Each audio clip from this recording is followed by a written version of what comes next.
Mon nom est Martin Blais, je suis titulaire de la chaire de recherche sur la diversité sexuelle et la pluralité des genres de l'Université du Québec à Montréal.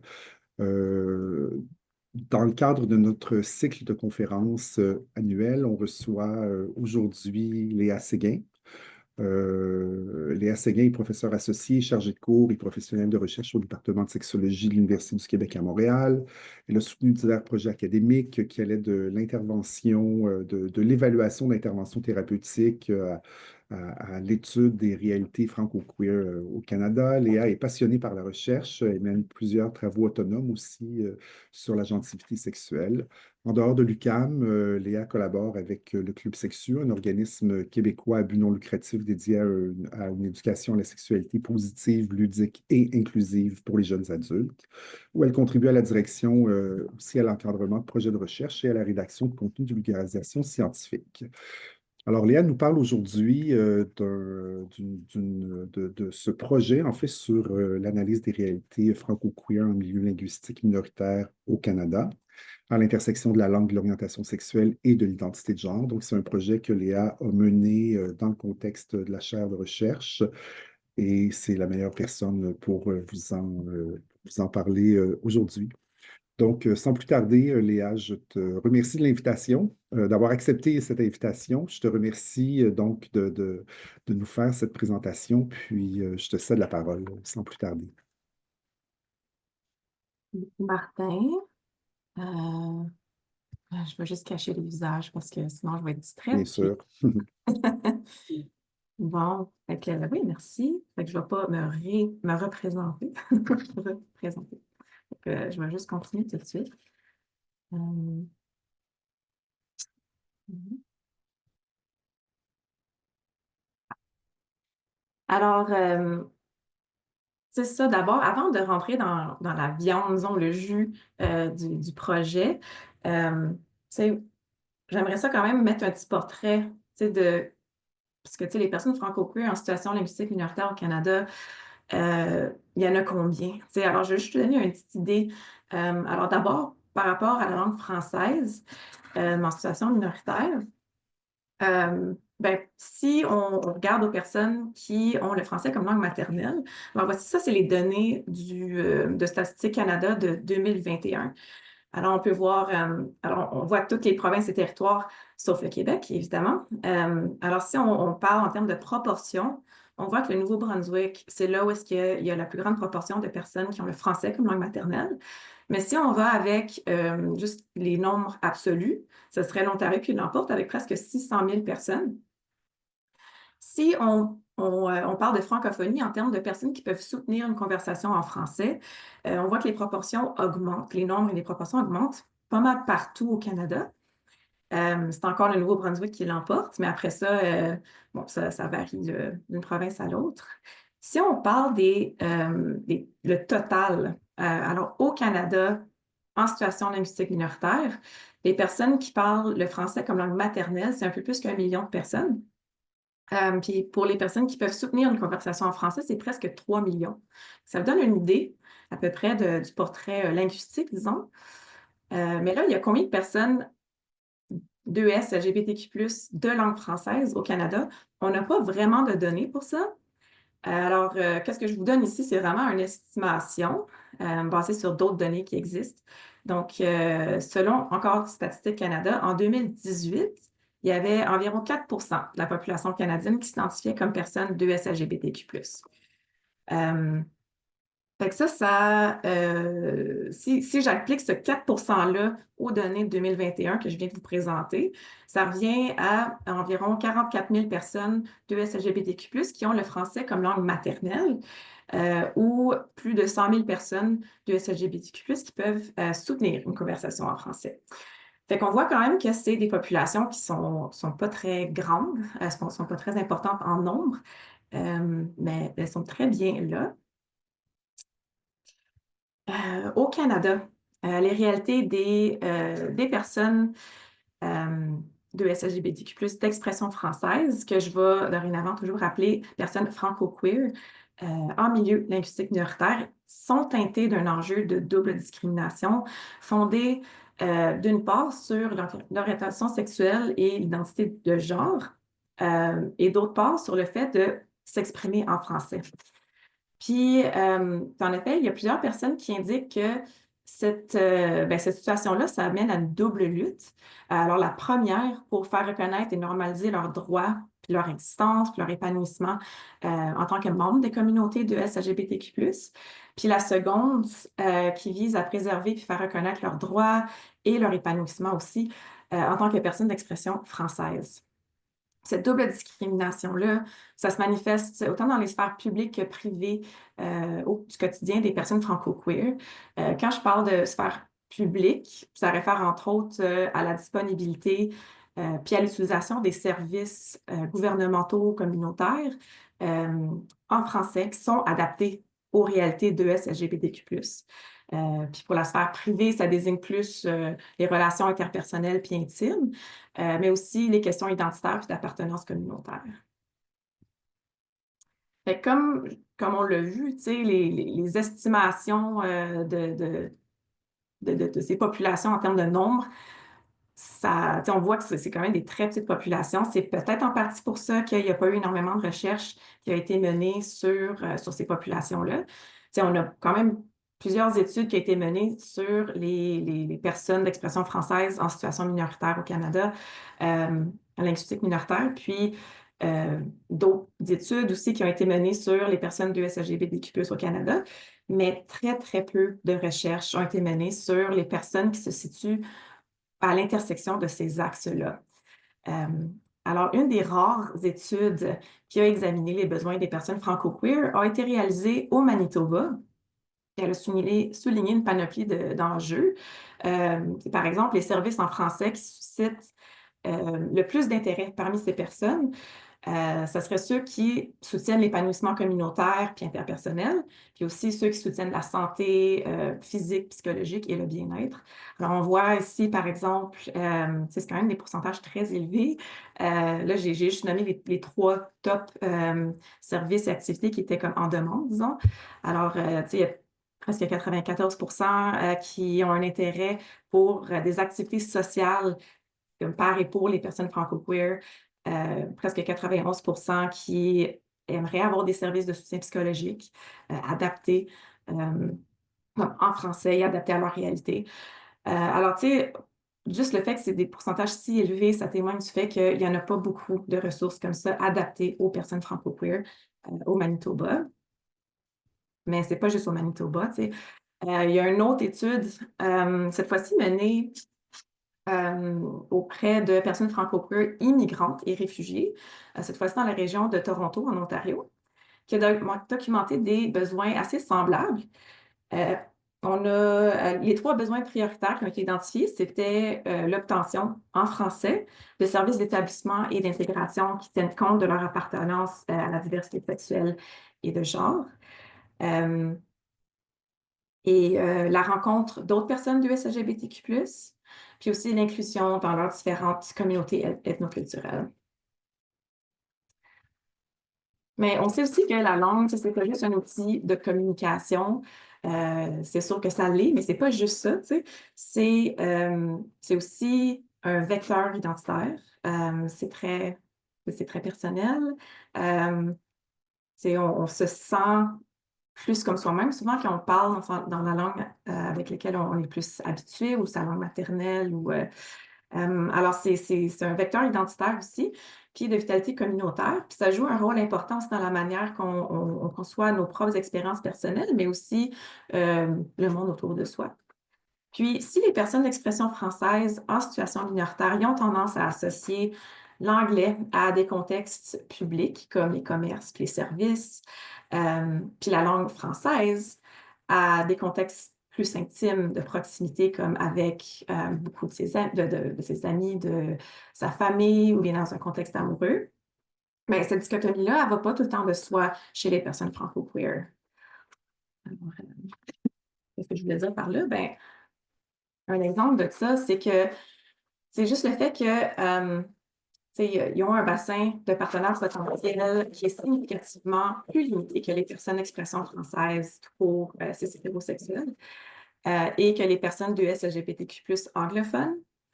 ben, ça fait en sorte que plusieurs personnes franco-queer se retrouvent en couple avec une personne anglophone.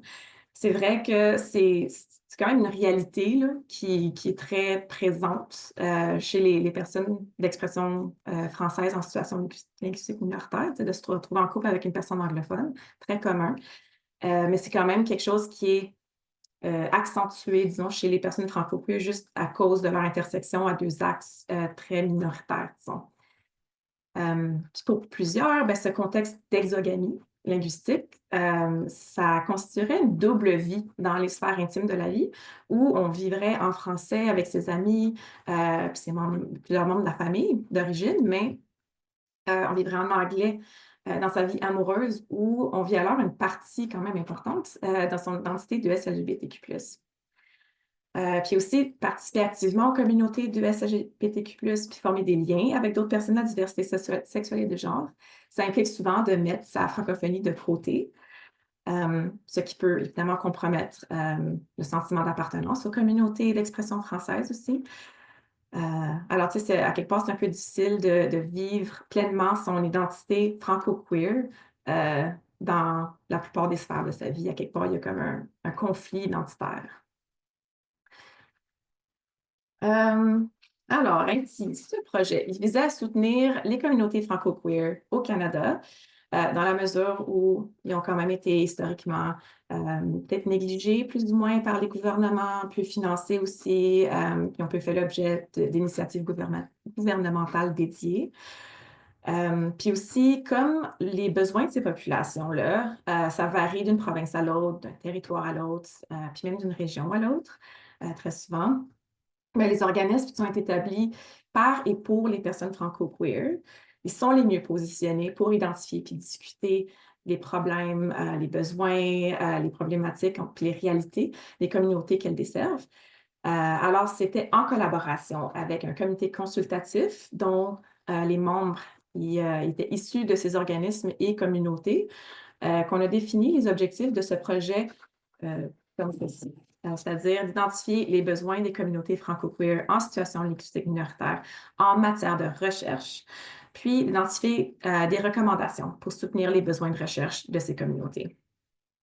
Là, c'est que afin d'identifier, de comprendre ces besoins-là en matière de recherche, il fallait quand même passer à travers une compréhension, une identification des besoins et réalités des communautés franco-queer en général. Alors, c'est ce volet-là que je vais vous présenter aujourd'hui. Alors, c'est vraiment les réalités des personnes franco-queer en situation linguistique minoritaire telles que communiquées par le comité consultatif. Alors, qu'est-ce que j'ai fait? C'est que j'ai envoyé un message d'invitation à 31 organismes à travers le Canada. Donc, vraiment, toutes les provinces et territoires, à l'exception du Québec, évidemment. Puis, tu sais, étant donné qu'il n'y avait pas des organismes pareils pour les personnes franco-queer partout au Canada, là où il n'y en avait pas, ben, j'envoyais un message d'invitation à des organismes qui desservaient les personnes d'expression française pour voir si on pouvait pas me référer à quelqu'un d'une communauté de SLGBTQ+, qui pourraient partager leur expertise. Puis des fois, même si ça, c'était pas disponible, alors j'envoyais dans ce cas-là un message d'invitation à des organismes de SLGBTQ+, anglophones, pour voir si on ne pouvait pas me trouver une personne d'expression française qui travaillait au sein de cet organisme-là. Mais bref, il y avait des critères d'admissibilité pour faire partie du comité. C'était de s'identifier comme une personne de SLGBTQ+, d'être francophone ou d'expression française, puis de vivre en situation linguistique minoritaire au Canada. C'était un atout de travailler dans un organisme qui œuvre auprès des populations franco-queer, mais comme je l'ai mentionné, c'était pas disponible partout au pays. Alors, c'était pas obligatoire, mais c'était quand même un atout. Au final, le comité consultatif était composé de 13 personnes qui provenaient de 10 organismes répartis dans 9 provinces et territoires au Canada. Il y a eu au total 11 consultations d'une durée de 40 à 105 minutes qui ont eu lieu entre les mois d'août et décembre 2023. Toutes les consultations ont été enregistrées. J'ai gardé les enregistrements pour moi-même. C'était juste pour m'aider, en fait, à prendre des notes par la suite. Donc, j'ai pris des notes, puis c'est ces notes-là que j'ai analysées à l'aide de NVivo. Ça m'a aidé à organiser le tout, puis à avoir certaines thématiques, disons, qui revenaient le plus souvent. Alors là, je le rappelle, c'était pas un projet de recherche qualitatif, vraiment au sens traditionnel, là. C'était pas moi qui essayais d'étudier les populations franco-queer au Canada. C'était vraiment plus un projet collaboratif pour essayer, comme je l'ai mentionné, d'émettre des recommandations pour soutenir la recherche franco-queer dans le futur. Donc, il n'y a pas eu de transcription verbatim de ces rencontres-là. C'était vraiment juste des notes pour m'aider à mieux faire les synthèses par la suite de ces consultations-là. Ces synthèses ont été révisées par le comité. Alors, j'ai intégré leurs commentaires et suggestions dans le rapport final pour l'améliorer. Et tout le monde dans le comité a été compensé pour leur temps et implication dans le projet. Alors, il y a quand même plusieurs thématiques, disons, qui revenaient par rapport aux réalités franco-queer. On a identifié trois, disons, obstacles généraux aux identités puis aux expériences franco-queer en situation linguistique minoritaire. Donc, la première chose, en tout cas, la chose qui revenait le plus souvent, c'était que le français, il est souvent mal adapté ou il est difficilement adaptable aux réalités de LGBTQ+. La nature genrée, puis le vocabulaire de LGBTQ+, limité, généralement, là, de la langue française, ça complique l'expression des identités de LGBTQ+, et la compréhension de ces identités au sein des communautés d'expression française. Il y a aussi le fait que les avancées sociales, linguistiques et langagières aussi, ça affecte les communautés, qui affecte les communautés franco-queer, ça se répand de manière générale, c'est vraiment une tendance, beaucoup plus lentement dans les communautés d'expression française en situation minoritaire. Puis le tout, ben, ça participerait à retarder l'exploration puis l'affirmation identitaire de certaines personnes franco-queer. Alors, je vais aller plus en détail, qu'est-ce que ça veut dire. Alors, tu sais, il y a par exemple, il y a l'absence d'un vocabulaire puis de règles grammaticales standardisées puis répandues propres aux personnes non-binaires, telles que les néopronoms comme yel, celle, ou les déterminants, comme c'est à la place de dire ton, ta, on peut dire ta, on, sa, on. Aussi, les règles d'accord pour les adjectifs qui qualifient les personnes non-binaires. C'est comment on accorde le mot heureux ou heureuse ou beau, belle. Non seulement quand on parle à propos d'une personne non-binaire, mais quand on lui parle directement. Alors, il y a aussi un manque de reconnaissance du vocabulaire non-binaire dans la langue française.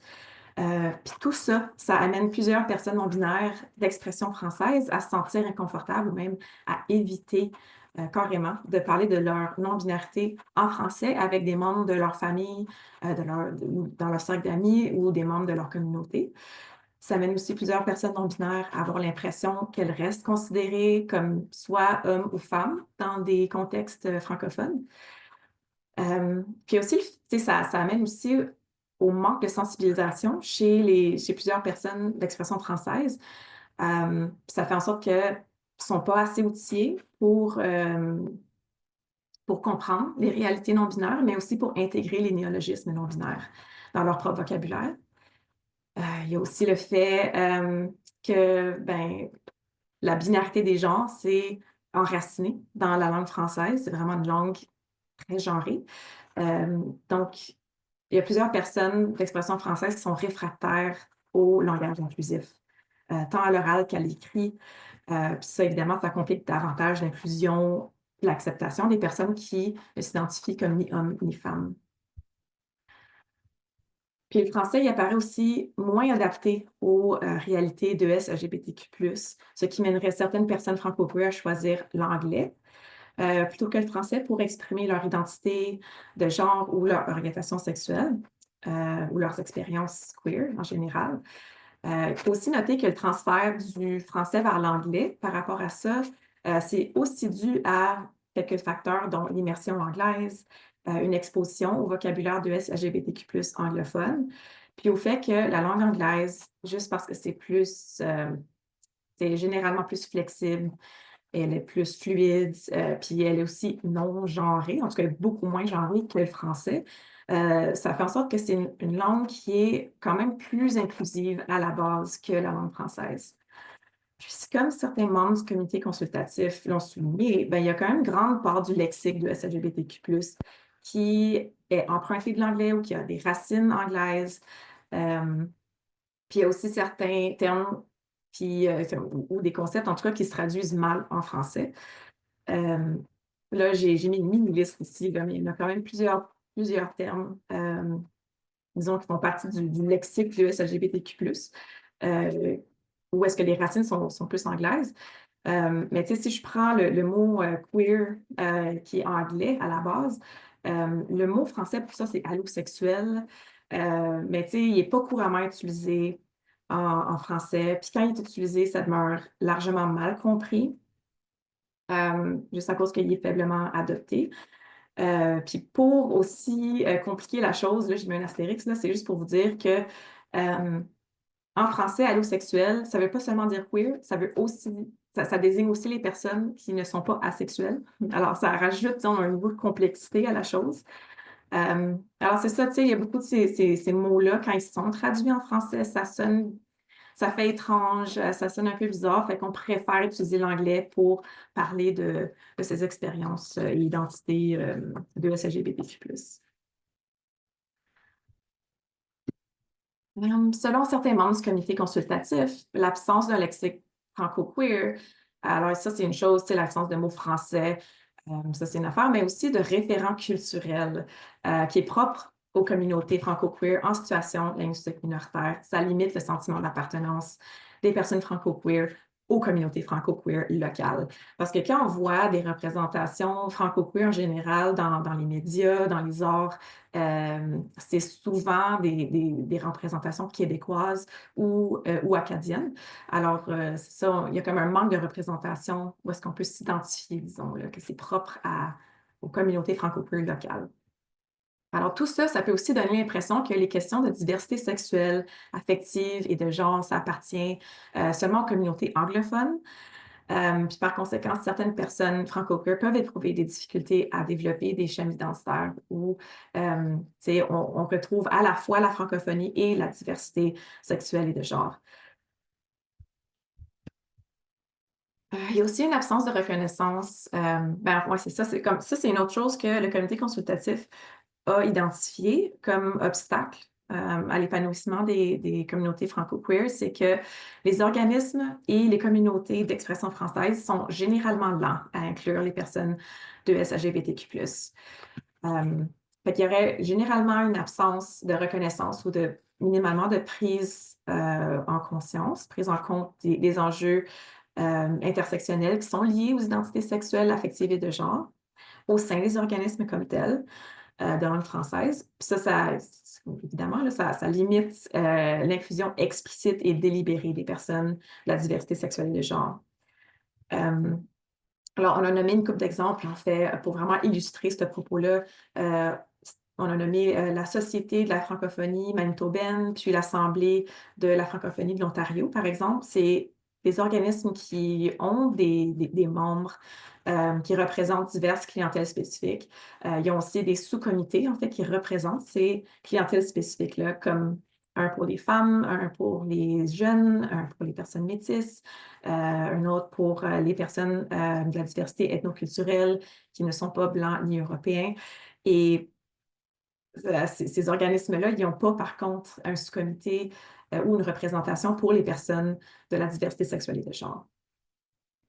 Fait que ce manque de représentation dans les organismes et les communautés d'expression française, ça mène certaines personnes franco-queer de délaisser la francophonie. Puis comme une personne sur le comité avait mentionné, ben, si les personnes de SLGBTQ+, ils ne se sentent pas représentés dans leur communauté d'expression française, ils vont juste, c'est soit qu'ils vont aller ailleurs au pays où il y a une meilleure représentation franco-queer, la plupart du temps au Québec ou au Nouveau-Brunswick, ou soit elles vont arrêter de parler français en faveur de l'anglais. On ne veut pas trop ça. Puis bien qu'on s'entende là, qu'il y a une meilleure représentation puis inclusion des personnes franco-queer au sein des organismes et de communautés d'expression française, ça contribuerait à un épanouissement du français chez les personnes franco-queer à long terme. On a aussi noté que c'est quand même un objectif difficile à atteindre, étant donné que la religion, la religiosité, c'est quand même très présent dans plusieurs de ces organismes et communautés. Surtout mais pas uniquement dans l'Ouest canadien, mais aussi en région rurale. On trouverait beaucoup ça, là, beaucoup plus de religiosité. Puis dans ces endroits-là, même, les communautés d'expression française, puis le catholicisme, ça a été décrit par certaines personnes comme indissociable. Alors, le catholicisme ou la religion, ça fait partie de l'identité franco-canadienne dans plusieurs endroits au Canada. Euh, on le voit aussi, juste par le fait qu'il y a beaucoup en fait, c'est une majorité de parents d'expression française qui envoient leurs enfants à des écoles catholiques, par exemple. C'est très, très commun. Juste en Ontario, par exemple, c'est 70% des enfants de langue française qui sont dans les écoles catholiques. Puis aussi, il y a aussi la catéchèse qui est enseignée euh, dans les écoles publiques, pas dans toutes les écoles publiques, mais de langue française, dont la programmation est laïque. Juste mettre une petite nuance. Euh, Au Canada, on a c'est pas comme ça dans chaque province et territoire, mais de manière générale, il y a les écoles publiques et les écoles catholiques. Les deux sont subventionnés par le gouvernement. Donc, à quelque part, les deux sont publics dans ce sens-là. Mais quand on parle d'école publique, on parle spécifiquement d'école laïque. C'est ça que ça veut dire. Alors, c'est ça, juste pour vous illustrer que dans plusieurs endroits au Canada, dans les écoles publiques et donc laïques, il y a l'enseignement de la catéchèse. Alors ça, c'est à quel point c'est vraiment enraciné le catholicisme dans l'identité franco-canadienne à certains endroits. Euh, mais pour venir à pourquoi est-ce que la religion, ça peut être dans le chemin, ben, la religiosité, sa tendance est associée à une vision qui est plus traditionnelle et conservatrice du genre, la sexualité puis de l'intimité. Alors, ces communautés, ils peuvent faire preuve de moins d'ouverture pour aborder des enjeux et les réalités qui touchent les personnes de SLGBTQ+. Donc ça, c'est une situation qui, évidemment, peut engendrer des appréhensions chez les personnes de la diversité sexuelle et de genre. Puis, comme plusieurs personnes franco-queer ont aussi grandi dans des environnements catholiques, certaines feraient l'expérience de... Ça rend ça un peu difficile pour plusieurs à explorer, à vivre, à exprimer leur orientation sexuelle et ou leur identité de genre, euh, indépendamment du franco-catholicisme aussi, mais aussi comme de vivre leur francophonie indépendamment du catholicisme. C'est tout comme un peu imbriqué ensemble, mais ça génère, disons, des conflits identitaires aussi. Puis enfin, le dernier obstacle qu'on a identifié, disons, obstacle à l'épanouissement des communautés franco-queer, c'était l'insécurité linguistique. Alors, ça, il y a, l'insécurité identitaire et linguistique, ça va aussi un peu ensemble. Euh, donc, c'est un facteur qui contribue à leur résistance à l'inclusion des personnes du SLGBTQ+. C'est quoi l'insécurité linguistique? Parce que c'est pas tout le monde qui est super familier avec. C'est l'expression d'un sentiment d'exclusion, d'extériorité, d'exogénéité comme quête d'admission, de communauté puis de légitimité linguistique et identitaire. Ça renvoie à la notion en tout cas, ça repose sur une notion de norme linguistique. Il y a une norme là, qu'on perçoit comme supérieure à la variante linguistique qu'on utilise au sein de notre propre communauté ou culture ou de sa propre région. Alors, je vais vous illustrer un petit peu, c'est comme au Québec, par exemple, il y a plusieurs personnes qui vivent une insécurité linguistique en trouvant que leur français n'est pas à la hauteur du français de la France, par exemple. Mais alors qu'il y a ça qui se passe au Québec, ben, dans le reste du Canada, ben, il y a plusieurs personnes, plusieurs communautés d'expression française qui perçoivent que leur français n'est pas à la hauteur du français du Québec ou évidemment celui de la France ou d'autres pays en Europe francophone. Fait que ça a quand même des impacts, cette insécurité linguistique-là. Puis un des impacts, c'est que ça peut mener certaines personnes d'expression française à éviter de parler le français quand le niveau de compétence linguistique de la personne à qui il parle est perçu comme étant supérieur au leur. Pas uniquement eux, mais surtout avec des personnes franco-québécoises et franco-européennes, par exemple. L'insécurité linguistique, ça mène aussi certaines personnes d'expression française à renoncer à des opportunités d'emploi dans leur province ou territoire, dans des organismes par et pour les personnes d'expression française, souvent, là, mais des fois aussi dans pour des organismes franco-queers plus spécifiquement. Ils vont renoncer à ces opportunités d'emploi-là en simplement ne pas postulant pour le poste, surtout quand ils voient dans l'offre d'emploi comme une demande explicite pour des compétences en français à l'oral et ou à l'écrit. Mais là, la conséquence de ça, c'est qu'il y a plusieurs postes de direction ou de coordination dans ces organismes-là qui sont occupés plutôt par des personnes franco-européennes ou franco-québécoises plutôt que par des personnes d'expression française locale. Puis ça contribue à un cercle vicieux à quelque part parce que, tu sais, un des problèmes, c'est que, comme à l'épanouissement des communautés franco-queer, c'est qu'il n'y a pas de représentation dans ces organismes-là. Donc, il n'y a pas de représentation, mais en même temps, on n'ose pas postuler en raison, à cause de l'insécurité linguistique. Ça fait un cercle vicieux aussi, là. Il y a aussi le fait que, dans le but de protéger leur identité franco-canadienne, mais aussi pour protéger le français en général, il y a plusieurs communautés d'expression française qui vont avoir une posture discriminatoire à l'égard des personnes francophiles et des personnes immigrantes d'expression française qui viennent de pays à l'extérieur de l'Europe. Puis, ils vont les exclure de la vraie francophonie canadienne. Ici, petite parenthèse, là, quand je dis personne francophile, je vais le définir rapidement. À la base, qu'est-ce que ça veut dire? C'est juste, c'est des personnes qui ne sont pas issues de communautés d'expression française, mais qui ont, disons, une appréciation, une passion, un intérêt pour la langue française et la culture française. Mais ici, spécifiquement, je parle surtout des personnes anglophones qui ont un intérêt pour la langue française au point où ils ont appris le français. Alors, il y a quand même un étendu de compétences linguistiques en français chez ces personnes qui vont de « on se débrouille on parle de manière très fluide en français. Mais c'est ça. Alors, pour venir ici au contenu de la diapo, c'est un problème, ça, d'exclure les francophonies qu'on qualifie comme autres. Parce que ça peut mener, selon certains membres du comité consultatif, au repli puis à l'isolement des communautés d'expression française, puis aussi à la stagnation de la langue française, plutôt qu'à leur croissance et à leur épanouissement.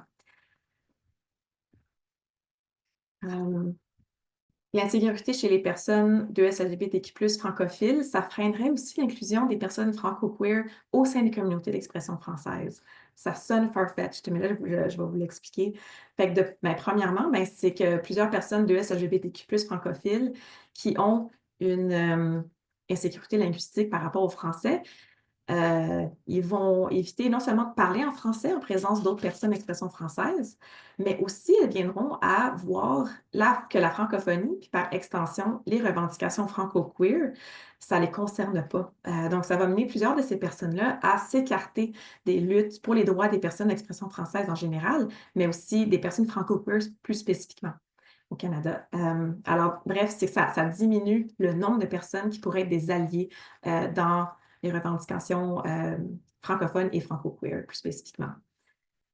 La sécurité linguistique, ça interfère aussi dans l'exploration puis l'affirmation identitaire chez les personnes franco-queer parce que ça stigmatise l'expression de certains concepts de LGBTQ+, dans les milieux francophones. Alors, tu sais, plusieurs personnes franco-queer vont éviter, pour éviter de se faire juger ou critiquer par d'autres personnes d'expression française, ils vont, c'est pour aussi l'utilisation d'anglicismes, parce qu'on se rappelle, une grande partie du lexique de LGBTQ+, a des racines anglaises ou est emprunté de l'anglais. Plusieurs personnes franco-queer vont simplement choisir de ne pas parler du tout de sujets qui touchent de près ou de loin leur identité et expérience de LGBTQ+, quand ils sont entourés de personnes d'expression française.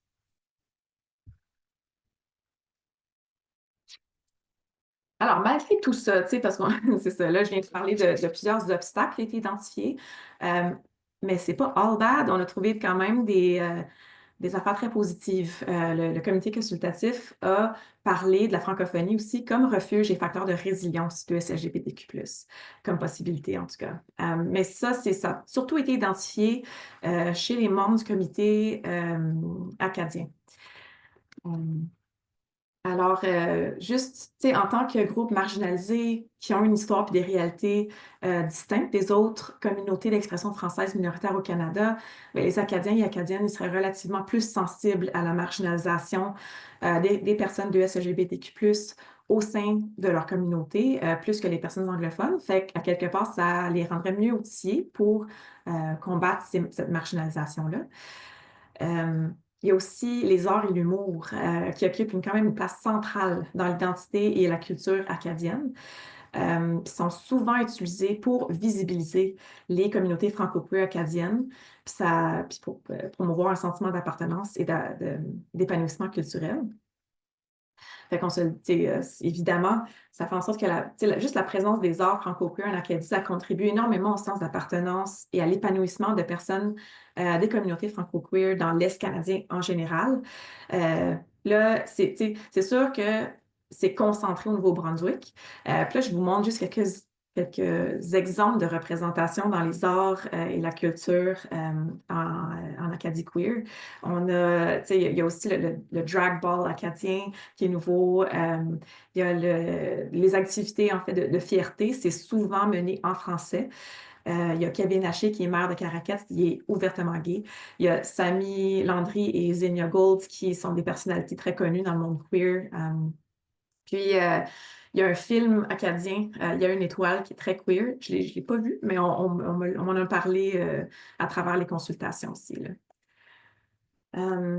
Mais juste quand même noter que c'est une situation qui est bien différente à des réalités qui sont décrites chez les personnes franco-queer dans l'Ouest canadien où il n'y a pas vraiment de référents artistiques et culturels qui sont propres à leur communauté, autant d'expressions françaises que de communautés franco-queer comme telles.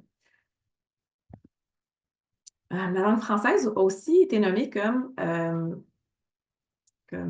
outil de distanciation des violences pas francophobes, queerphobes, désolé, vécues surtout chez les personnes francophiles. Alors, parler d'adversité en français, qui est une langue qui n'est pas langue maternelle, ça les permettrait de prendre une posture un peu plus observatrice et objective en prenant une petite distance. Puis pour certaines personnes francophiles, le français, ça offre aussi un espace sécuritaire pour cultiver leur orientation sexuelle et affective ou leur identité de genre, en contraste avec les communautés majoritairement anglophones, où plusieurs personnes francophiles de SLGBTQ+, auraient vécu de l'intolérance ou de la violence queerphobe. Selon un membre du comité, il semblerait y avoir un mouvement franco-queer parmi les jeunes de Terre-Neuve et Labrador, qui serait caractérisé par des expressions artistiques, la musique, plus d'utilisation du français, et ça, tout dans un esprit de revendication puis de révolution. Puis, c'est ça à noter aussi que cette perception-là de la francophonie comme un refuge puis comme facteur de résilience queer, ça a surtout été identifié au Nouveau-Brunswick, qui est, on se le rappelle, la seule province officiellement bilingue. C'est là aussi où il y a la plus grande proportion de personnes d'expression française. Puis aussi à Terre-Neuve et Labrador, où les personnes qui parlent français à la maison et au travail est en augmentation depuis 2001. Alors, pour faire un petit récap, on avait identifié plusieurs obstacles à l'épanouissement des personnes et communautés franco-queer, dont la difficulté d'exprimer certaines réalités de SLGBTQ+, dans la langue française. Alors, on se rappelle, il y a quand même, la plus grande part du lexique est anglophone. Puis, les concepts non-binaires, puis le vocabulaire non-binaire, il est c'est difficile à l'intégrer en français, qui est une langue très binaire dans le genre. La forte présence du catholicisme aussi au sein des communautés et organismes d'expression française, ça a été identifié. On se rappelle que le catholicisme, c'est quand même ça vient avec un certain conservatisme par rapport à tout ce qui diverge de la cis-hétéronormativité. Il y a un manque de représentation franco-queer pour les locales, là, de ces communautés-là à l'échelle locale, autant dans les organismes que dans les arts ou la politique. Puis l'insécurité linguistique, qui fait en sorte qu'il y a plusieurs personnes francophiles et franco-queer qui vont se distancer du français. Puis en même temps, ça mène à une posture discriminatoire, puis ça fait en sorte qu'il y a moins de personnes qui veulent se rejoindre au mouvement franco-queer, pour les revendications franco-queer. Mais il y a quand même plusieurs facilitateurs qui ont été identifiés pour l'épanouissement, dont percevoir et utiliser le français comme un refuge et outil de résistance. On peut s'en servir comme un bouclier à quelque part.